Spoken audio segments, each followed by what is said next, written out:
Welcome everybody again to the International Prague Seminar on Function Spaces. It's my great pleasure to introduce our today's speaker, Michael Ruzhansky from Ghent University and Queen Mary University of London. And the topic of today is subelliptic pseudo-differential calculus on compact Lie groups. So Michael, please, if you may start. Yes, thank you. So first of all, I want to say it's my great pleasure to speak at this seminar and give you some survey of some recent results. And so it is so thanks to the organizers, to Lubos, for inviting me. And the topic of my talk is subelliptic pseudo-differential operators in compact Lie groups. It is I'll try to be less technical and present rather ideas than proofs, because I realize it's maybe not everybody is familiar with analysis on groups. So I'll give some explanations. So let me see. Yes. So it is based. So the talk is based on mostly on the this rather long paper with Jovan Cardona, where we develop this pseudo-differential calculus for sub-Riemannian structures on compact Lie groups. So I have done some previous work developing global pseudo-differential calculus on compact Lie groups, but that one was associated to Riemannian structures, and in particular, in that way, one can recover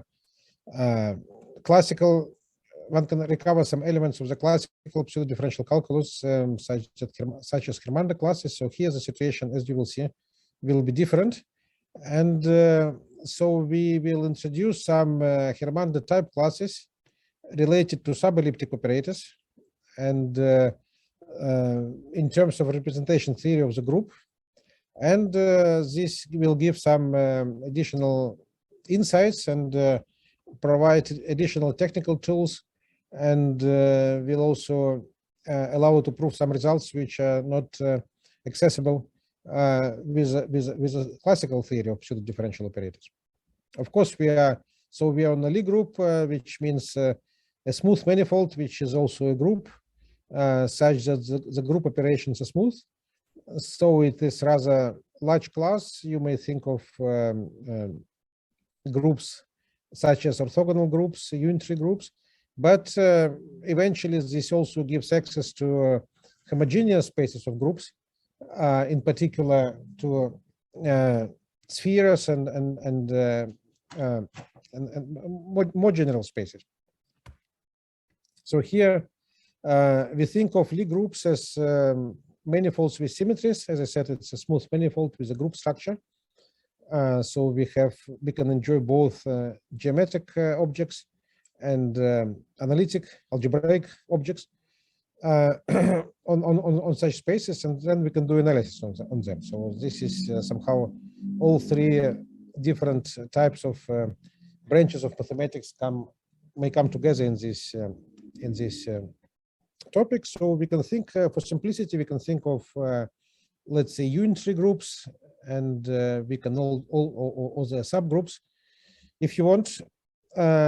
So typical examples are the torus, which is the simplest example of a compact commutative group.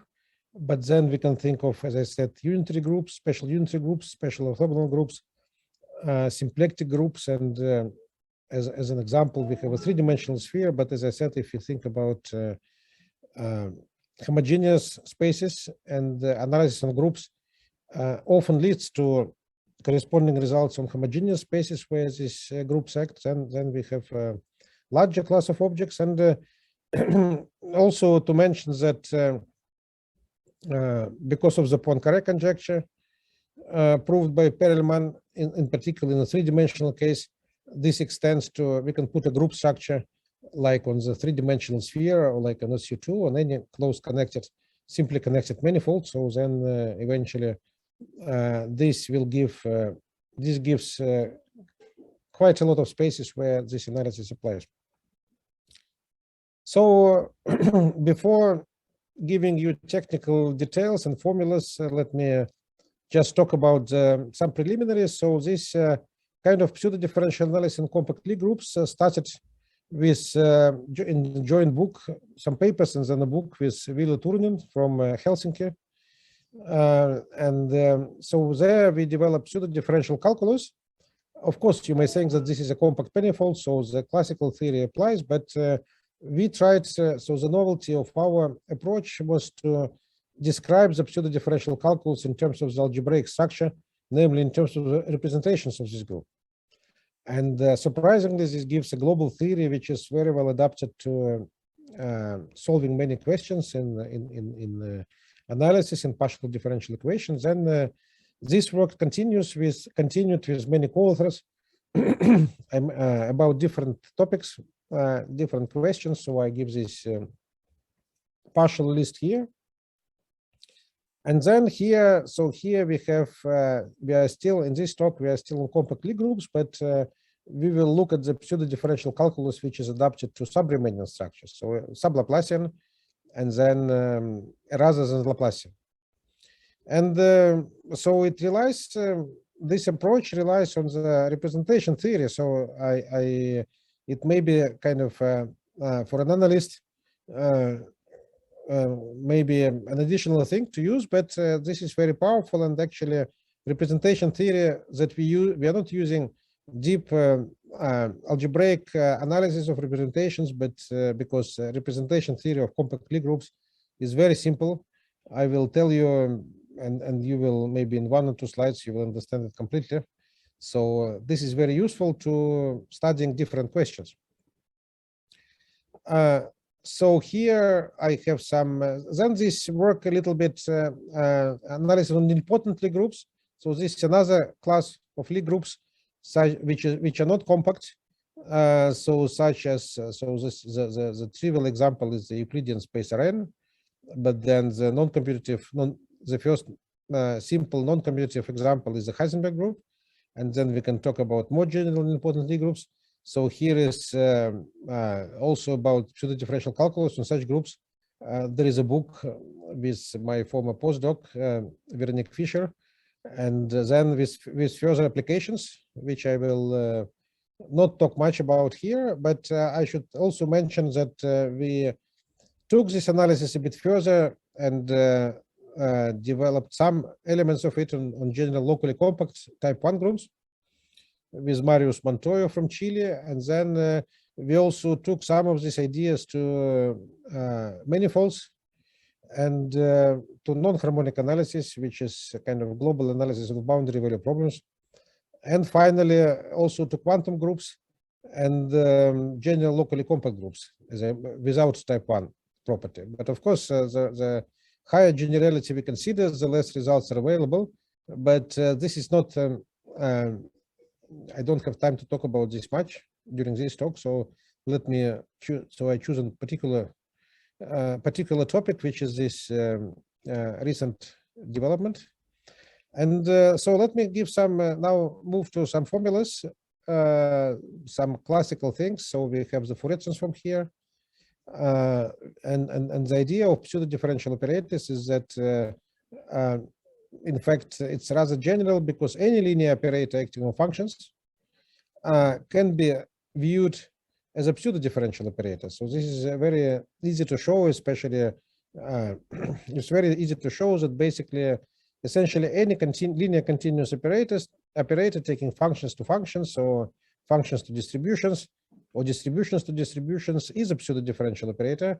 It is just a point of view on the operator theory is that we use Fourier analysis. So we consider operators, we can consider operators with this type. Sigma A is a symbol.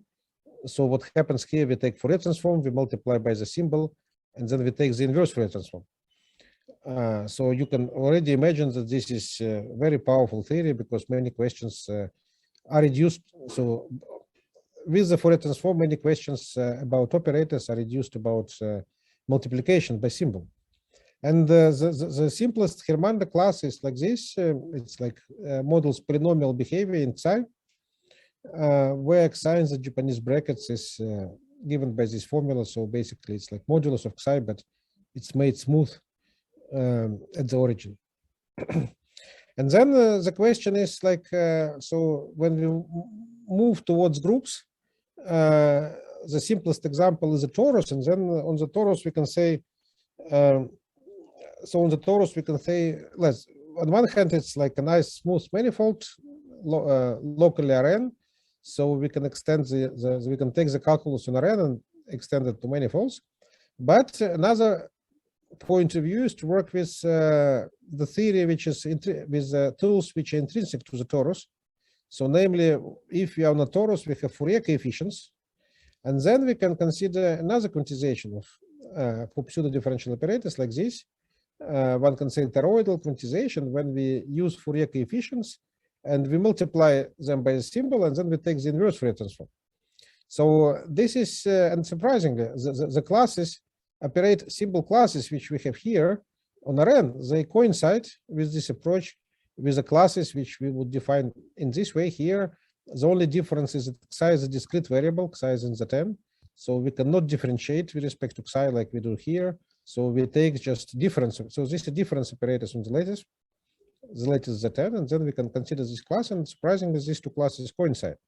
This goes back to works by Agranovich and then other people. So then, so these are 2 points of view. And now we can say, okay, if you're in the compact Lie groups, we can still treat it. So we have 2 approaches. One is to treat it as a smooth manifold, and then so locally Rn, and then take the theory of Rn and extend it to a manifold. But the other approach is to work with, again, with the tools intrinsic to the group, namely representations. I will give a definition of representation, but just to show you analogy here. So Xi is a representation of a group. We have Fourier coefficient, and then this is no longer scalar. So the torus is a special case of this.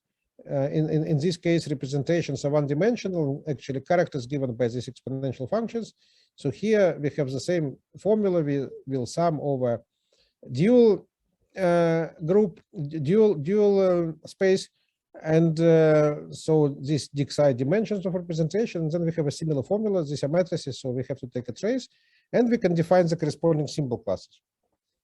And one of the big advantages, one of the big differences of these 2 theories is that if you take the standard Hermander approach, when we look at the group as a manifold and we consider pseudo-differential classes locally, and then we patch them together, then there are some problems. So it works very well for some questions, but not so well for others, because basically the only geometric quantity which is traceable in this approach is the principal symbol of the operator.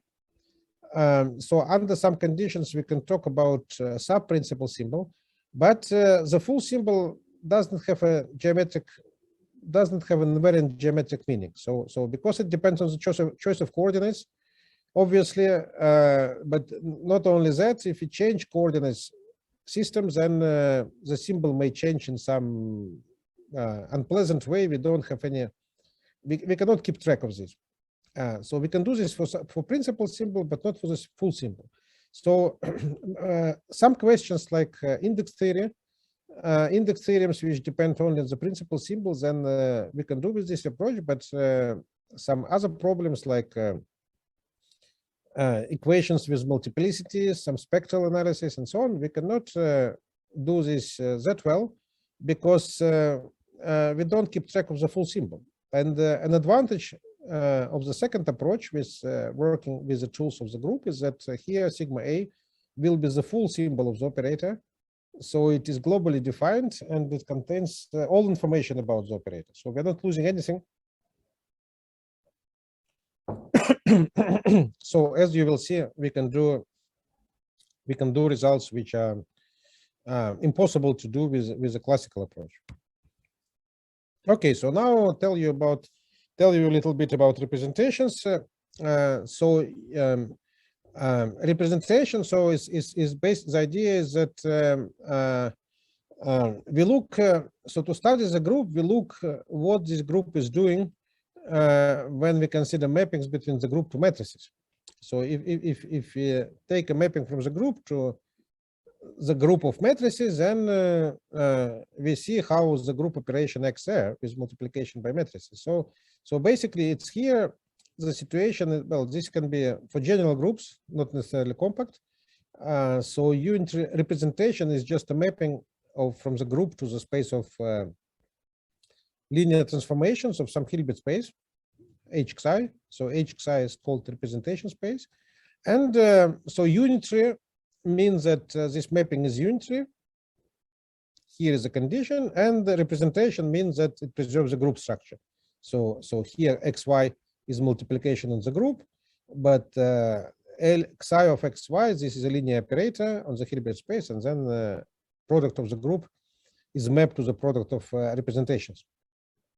And so there are many such mappings, and what turns out that we don't need many of them, because we can just keep important ones, and these irreducible ones. And irreducible means that it's not written as a direct sum of other representations. So because we don't need to keep reducible if Xi is equal to the direct sum of lower dimensional ones, and then we can throw it away because we keep Xi1, Xi2, and then so we look only at irreducible ones. And it's an important result on compact groups is that, in fact, if you look at the irreducible representations of unitary groups or of compact groups, then they're all finite dimensional, in a sense that H of Xi, HXI representation space, we can just, if it's infinite dimensional, then representation is reducible, so we can throw it away. If you are looking at the irreducible representation, so it's enough to look at the finite dimensional HXI. So we can think of Xi because it's after some choice of basis in the finite dimensional Hilbert space, the linear operator is given by a matrix. So we can think of Xi being matrix valued mapping from G to C dxi dxi, where dxi is a dimension of this space. And in the case of the torus, this is an example. So we consider this, but what remains only one-dimensional representations because of the convertivity of the torus. So Xi k is just exponential function. You can see that it's unitary. It preserves the group structure. If you put x plus y, it corresponds to the product of exponentials. So it's one-dimensional. So dimension of these representations are one. And so the unitary dual is defined roughly as a collection of all these continuous, irreducible unitary representations of G in general. And so we can use this to start Fourier analysis. So Fourier, if we have a function in L1, then we take Xi as a representation in this unitary dual, then f hat of Xi is given by this formula. And you can see that the difference is that Xi of x is a for each x, Xi of x is an operator or a matrix. So then Fourier coefficient becomes also operator valued. So it's an operator, but if a group is compact, then we can, as I said, that we can then it's finite dimensional, so we can think of representation as a matrix. So then f hat of Xi is just a matrix. So here I repeat this definition. So we can think that now we're in a compact case. So we can think of f hat of Xi being a matrix. And then, so this is definition of Fourier coefficient. And we have Fourier series according to this. And then we have the Fourier inversion formula. So f of x can be written in terms of this Xi of x. The matrix elements of, so this is a statement of the Peter-Weil theorem that matrix elements of these Xi's, they give us a basis in L2. And so we can decompose with respect to them, and then we can write it in a nice form as a sum.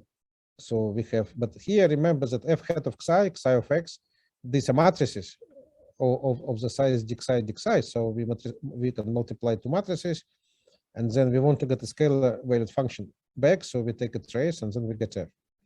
And many things remain. So we have, for example, Plancherel formula, we have Parseval's identity.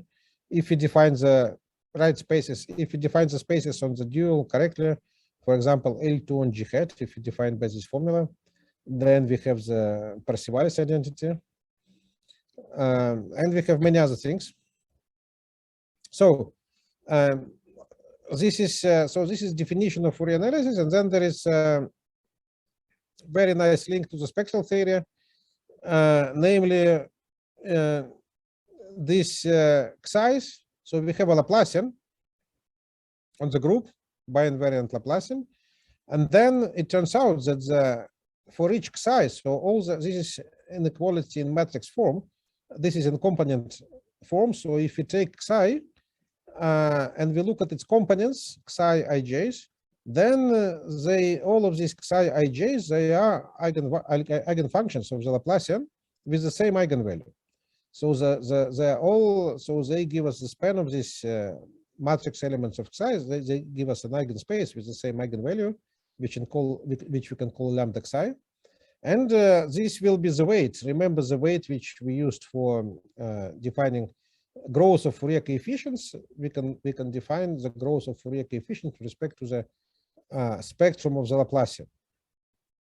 So, and this will be a difference later on when I talk about sub-Riemannian version of the theory.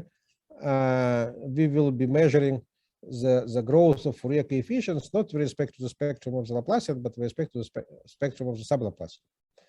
But anyway, let me start with this. So we have this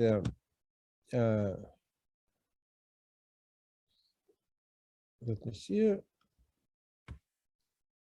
So wait. Okay, so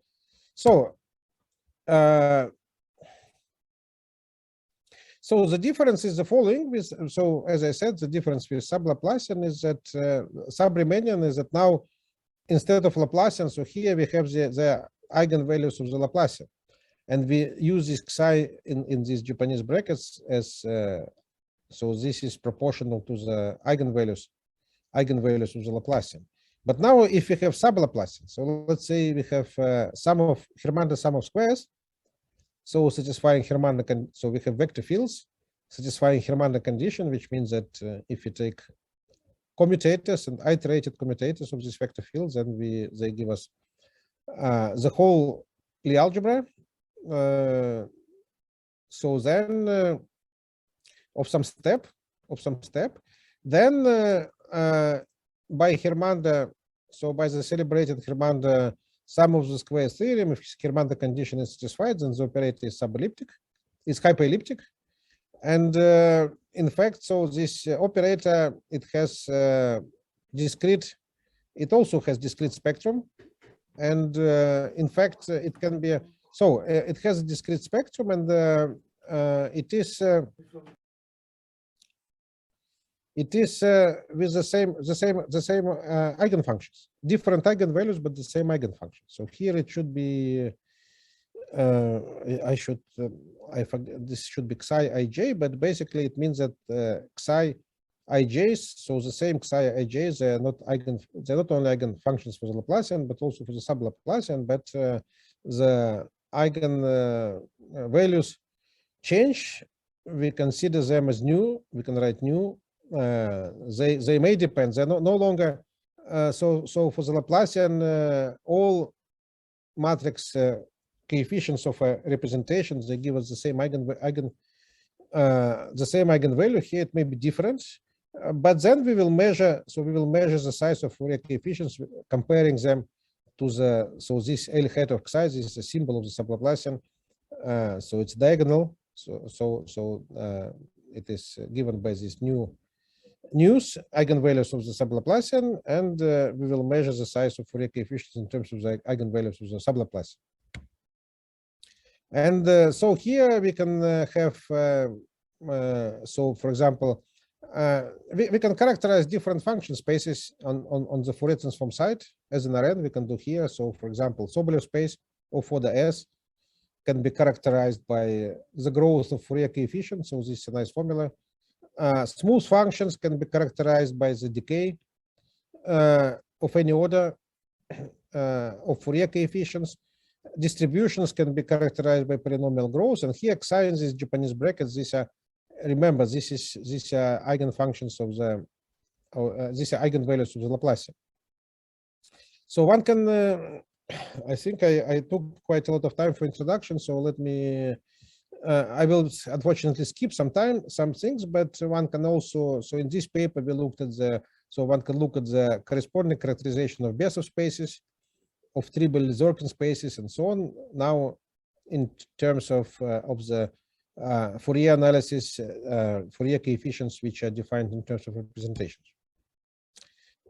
So Tribble-Zorkin spaces. Okay, so now about pseudo-differential operators. So as I said, we developed the full theory, rather full theory in this book with Willy Turunen. So so here the Fourier multipliers. We can simple case of to start with the Fourier multipliers is that these are multipliers on the Fourier transform side. So A f hat of xi, it is a matrix. F hat of xi is matrix. So Fourier multiplier is now given by a matrix. And by the Fourier inversion formula, we have this kind of we have this formula for the Fourier multiplier. So you may think that already, if you go towards pseudo differential operators, we just have to make this sigma of xi depending on x, and then we have a new quantization of pseudo differential operators. So there is a link, of course, with convolution operators. So all such operators are convolution operators, and the symbol is actually Fourier transform of the convolution kernel. There are many examples. Of Fourier multipliers, of course, all invariant operators. So all invariant operators on group with respect to group structures, they are Fourier multipliers. And in particular, Laplacian, sub-Laplacian functions of these operators, they're all Fourier multipliers, vector fields, in left invariant vector fields, differential operators, they're all Fourier multipliers. And so for the symbol, it is this construction goes like this. As I said, we make the function by which we multiply after Fourier transform, we make it dependent on x. So, and here we can do as follows. So this very general construction. So let's consider any, as I said before, any linear continuous operator. So let's take A to be a linear continuous operator, taking smooth functions to distributions. And we can define its symbol by this formula. So we apply A to the representation matrix component-wise, and then we multiply by the adjoint. And then we call this sigma A, call it a symbol. And a theorem is that once we define sigma A like this, then AF is given by this formula. So this is a very nice quantization formula, which gives us one-to-one correspondence between any linear continuous operators, not necessarily invariant. So any linear continuous operators with multiplications by matrix valued symbols. And there is a link to Calderon-Zygmunt theory, in a sense, because if an operator, so by Schwarz integral kernel theorem, we can write an operator A as an integral operator. We can write it as a convolution operator, but with a convolution kernel depending on x, because operator is not invariant. And then the symbol is the Fourier transform of this convolution kernel in the second variable. So this is the theory. And so this is a little bit, so the question is, this may be a little technical slide, but let me explain. So the question is, how do we measure growth with respect to, how do we define symbol classes? Because in Rn, as I give you an example, in Rn, when we define Hermander classes, we differentiate with respect to xi. On the torus, I said that we can, because xi is in Zn, we just take difference operators and we get the same symbol class. So here the question is now xi is a representation. So if group is compact, then the G hat has a discrete structure, but still, how do we differentiate with respect to xi? And here is a notion of difference operators, which we introduced with back then with Turunen. And this is very natural. So we define delta Q acting on Fourier coefficient. So delta Q of hat is nothing else but just multiplying f by q and taking the Fourier transform. And we put a condition that q is a smooth function which vanishes at the identity of the group. And examples are, so this recovers whatever these operators that we are familiar with. So if we are on Rn, we see that derivative, so delta q is a derivative. If we take q to be this xj minus ixj, then the difference operator is a derivative because of this formula. So in the case of the torus, we recover the difference operators exactly also in this way.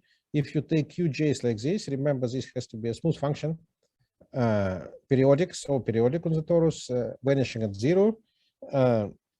If you take it like this, then we also recover difference operators. So, and these operators replace the derivatives that one uses on Rn, and then we just have technical definitions that because we need to differentiate in different directions on Rn. So here we don't have directions, but we can say that it's a strongly admissible collection of difference operators if there are enough of them and if they do not degenerate at the same time. So maybe don't pay much attention to this condition. It just means that we have enough of them and they do not duplicate. They don't degenerate at the same time. And so then we can define symbol class. So I can put here rho delta. This is what we did with back then. So we can define, so with this difference operator, so this is a symbol class, SM rho delta is the following. So if we take sigma A, we differentiate with respect to x, but then we take these differences with respect to xi, which I just defined. And then this is a matrix. So we look at its operator norm as a matrix. And then it has to be bounded by these powers of Japanese brackets of xi, which are, recall this as the eigenvalues of the Laplacian. And it turns out that, so this is what we proved back then, that this is also true for rho delta classes, but in particular that operator described by the Hermannde theory. So this psi m is a classical Fourier integral operator defined by local coordinate, classical pseudo-differential operator defined in local coordinates. Then this is the same class. This can be characterized completely by the conditions that this matrix symbol belongs to the class SM10. So this provides a very nice link between classical Hermannde theory of pseudo-differential operators and this new approach dealing with representations. And so rho delta classes are important because we have some examples of this, which I will give, but we have multiplier theorems. So we can do multiplier theorems in terms of the symbols. So this is also an old result with Jens Wirth, is that so these d alphas, these are difference operators which are chosen in a special way, but it's not important. But basically, if you take so if kappa is roughly half of the dimension of the group, then this is analog of the Michling-Hermannde theorem, and we take these differences up to order half of the dimension, then the operator is bounded in LP. And this can be extended to rho delta classes, and this is important because of the, let me give a couple of examples of some classes appearing, because you may wonder why rho delta classes appear. But if for example, in a three-dimensional sphere, we have 3 vector fields, but if you take only sum of squares of 2, it is a sub-Laplacian, and it has a parametrics, so it's invertible, and its inverse belongs to the symbol class, which we can check for the -1 of type 102, 1/2 0. So it's rho delta class, and here we can apply the LP theorem. So you see that what we get is that we get a priori bound by the sub-Laplacian, but with a different order. You see this order now changes because of the Sobolev space of this order over LP, and this is follows from the multiplier theorem. We can also do it for the other operators, and what is also interesting that we can treat questions. So these are questions which are untreatable with the classical theory, because if you take dx plus c, just vector field plus constant, it is not sum of the squares. So it's not covered by Hermannde theorem. But with these symbols, we can check. We can calculate its symbol, and we can check that this operator is invertible. It depends on low order terms. So again, when we are in a local theory, we don't have invariant control of this constant, but here we have a result that it's invertible if and only if IC is not half integer. Then in this case, the inverse is well defined. It's an operator with a symbol class as 0, 0, 0. And as a result of this, as a consequence of the Miklin-Hermanda multiplier theorem, we get an a priori bound for this operator. So these are some maybe not so important, but some simple and already important examples of how to use this.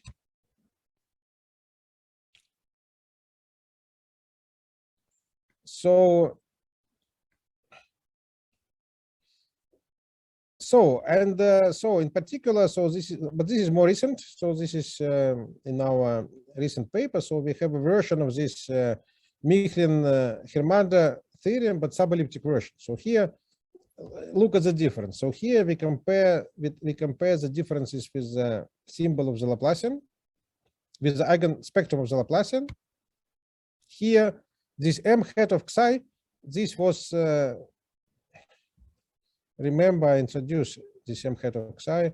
It is m hat of psi is a matrix diagonal for each psi. This is a diagonal matrix with the spectrum of the sub-Laplacian in the diagonal.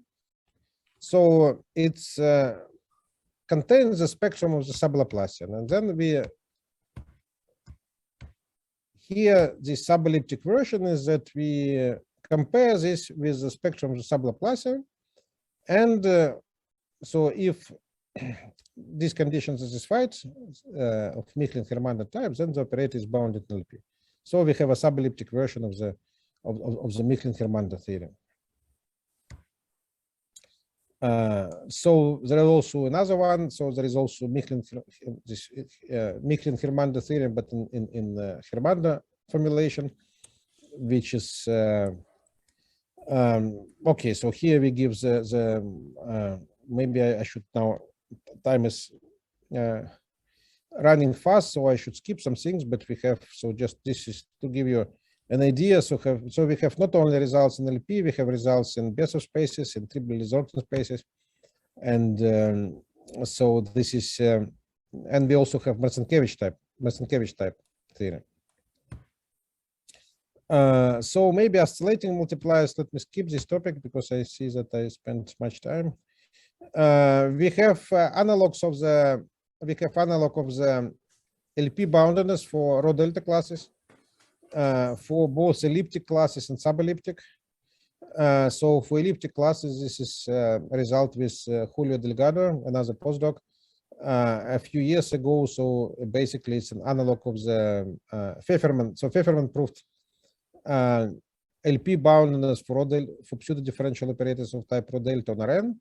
So here is a compact Lie groups version that if A belongs to this class, then the corresponding operator is bounded from L infinity to BMO, and consequently is bounded from H1 to L1, and then by interpolation is bounded in LP. So here is the result that if you have, if a symbol is of order minus m, where m is bigger than this number, then operator is bounded in LP. So this is analog of the Pfefferman theorem now on compact Lie groups.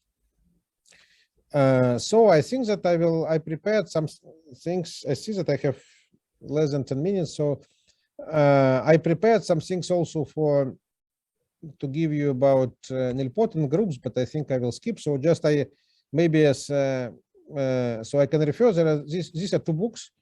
This is where the theory was developed. This book with Turnin, pseudo-differential operators and symmetries. This is where we developed this analysis on compact Lie groups.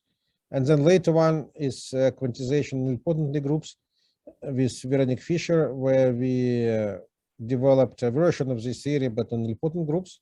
This is open access book, so it can be downloaded if one is interested.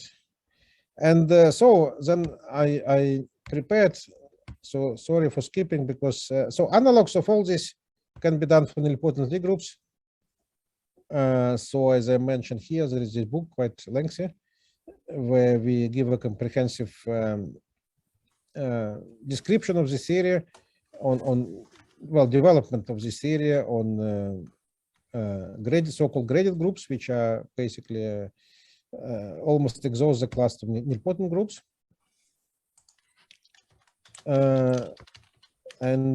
So here we have analogs of these results on nilpotent groups, which I skip because let me get to some. So here, let me talk about the subelliptic. Okay, so we have these subelliptic Hermander classes, as we call them. So here difference is that, so remember, M hat of Xi is a matrix containing the spectrum of the sub-Laplacian now, and we can define the symbol classes like this. So we cannot, before we could say that operator norm of this of the symbol is bounded by something, but before we could do it because for each representation Laplacian had the same eigenvalue. Now it doesn't have to be the same, so we keep it here. So the matrix M hat of Xi is not scalar anymore, but we can define these classes. So we call them subelliptic pseudo-differential classes, and then we have the full calculus in the sense that if we have one symbol in one class, so we denote them psi M1L. So this class now depends on the sub-Laplacian L. This is interesting to know that if you take another sub-Laplacian, then we may get a different class. This doesn't happen. This doesn't happen on nilpotent groups. I should say that on nilpotent groups, analog of this theory, if you start with any sub-Laplacian, then we get the same space, we get the same Sobolev spaces, the same function spaces, the same classes of pseudo-differential symbols and operators. Here, different. It depends on the choice of the sub-Laplacian. But anyway, once we fix the sub-Laplacian, then we have this calculus. So if we have two pseudo-differential operators in the classes of order M1 and M2, then composition is of order M1 plus M2. The adjoint is also in the same class. And we have also asymptotic formulas for the, like in the classical theory, we can write asymptotic formulas for the symbols, symbol of composition and symbol of the adjoint. And we have control of the, another thing which appears here, which is interesting, is the Hausdorff dimension. So Q, so I should say that Q, so we have the sub-Laplacian. So we know that, so we have the vector field satisfying Hermander condition. So it's kind of horizontal vector fields, which sum of squares give us sub-Laplacian. And we can just define a distance, so-called Carnot-Carteret distance with respect to these horizontal vector fields. Basically, it says that we just, to calculate the distance, we connect 2 points not by any curve, but by curves which are tangent. The tangent to this curve is spanned by the vector fields that we are given. And then it's known that any 2 points can be connected by such a curve, horizontal curve. And then when we look at the infimum of length of these curves, then we get the Carnot-Carteret distance. And this Carnot-Carteret distance has a dimension, and it's called the Hausdorff dimension. And if we are in the case of the Laplacians, then this Laplacian is, then this dimension, Hausdorff dimension Q is just equal to the topological dimension, but in general, here it can be larger, but it's Q. But then we have this complete description of kernels of pseudo-differential operators. So you see that we get different classes. So from here, you already see different classes, because if we start with in Hermander theory, then this order is N, topological dimension in the local theory or in Rn. So here we have a different dimension. So this already shows us that we get a different class depending on the choice of Hermander vector fields in the beginning. But so we have asymptotic expansions, as I said. Sorry, I'm skipping this. And we have the LP boundedness. So LP boundedness is, again, this result of Pfefferman, which I mentioned. But the difference now is that we have to take the order. So rho delta class operators and rho delta classes of order minus m are bounded in LP, provided that m is bigger than this number, where now Hausdorff dimension appears. So I recall that previous result with Delgado, which I gave, we had a topological dimension because we were dealing with Hermander classes, with the elliptic classes. So here we have subelliptic classes. So the topological dimension has to be replaced by the Hausdorff dimension. Okay, so and then I just give now. I think I still have a few minutes, right? Yes, you have. Yes, so let me just give you a brief summary of results which we have. So if you are familiar with then we have so-called Calderon-Vancouver theorem, which tells us when operators are bounded null 2, and we have this boundedness of operators of order 0, but rho delta, and what is interesting, restriction of delta appears on Rn. We well know the restriction delta less than 1. Delta has to be operators of type 1, they have problems, not bounded null 2, but here we have so one always assumes delta to be strictly less than 1. Here we have another restriction, delta is less than 1 over kappa, where kappa is a step of the group of the Hermann's system vector field. So if we start with the classical theories and step is 1, then we just recover delta strictly less than 1. But here we have delta less than 1 over kappa. So this is somehow this is we prove so-called Ruzhansky theorem, which kind of tells us about the functions of kernels of the functions of operators. But and then we have the functional calculus. So back then with Wirth, we had functional calculus of in this 2014 paper, we had functional calculus of operators in the elliptic classes. But now we have this for the subelliptic classes, so we can define functions of operators, and then we can show now that they belong to right symbol classes, but now subelliptic classes. So this is an analog of the result of this result with Jens Wirth. Now we prove it for subelliptic classes. Sorry for skipping. Then a couple of other results let me show. So we have subelliptic Gordon inequality for these operators. So this means a lower bound, but in Sobolev space, so Sobolev space of order m over 2, but subelliptic Sobolev space, so defined as powers of sublaplacian. So this is Gordon inequality. And this is effective because we can study then some evolution equations. For example, if P is a pseudo-differential operator in subelliptic class, so if it's a function of subelliptic operator or something, then we can look at this kind of equation, and then we can prove its well-posedness. Heat equation, we can prove its well-posedness. Using Gordon inequality, we know that we need, for energy estimates, we need Gordon inequality, so this is an application. And then we also have sharp Gordon inequality, another paper with also another postdoc here, Serena Federico. We have a sharp Gordon inequality, but you see kappa, the step of the group appears here. So then, and then there are some spectral analysis applications, so we can have some, so we kind of apply this to calculate things like Ruzhansky residue and spectral traces. So we can have asymptotic formula of the trace of the operator and for the exponential here. And then in the case of when we are with elliptic symbols, elliptic operators, we recover classical results. For example, in the classical case, and this some constant in the spectral decompositions, we get Ruzhansky residue, but here we would get, so we have to look, this is of order minus n, but now we have to look at different order with Hausdorff of dimension. Then we do this, we can still do this for subelliptic operators, for these subelliptic classes. And so to summarize, once we define the subelliptic symbol classes, they give us an algebra. So the unions of the collection of these operators, they are closed under compositions, under transpose, under adjoins. So we have the full symbolic calculus of these operators. We can talk about ellipticity in these classes, hyperellipticity in these classes. We have the full complex, they have the full functional calculus. So for elliptic operators, we have parametrices.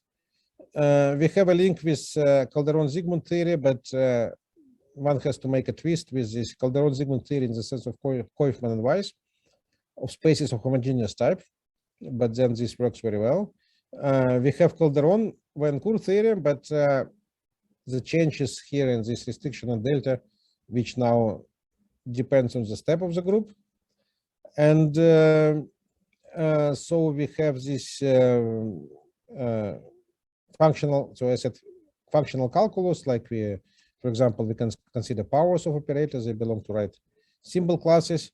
We have Gordon inequality, we have sharp Gordon inequality, and there are some other results which I haven't mentioned, but we also have, well, some of them I mentioned the Pfefferman-LP theorem, but we have also versions of Michling-Hermander theorem, not only for LP, but for, well, once we have it for LP, with Sobolev spaces, we have for Besov type spaces, but we also have for triple Zorkin spaces.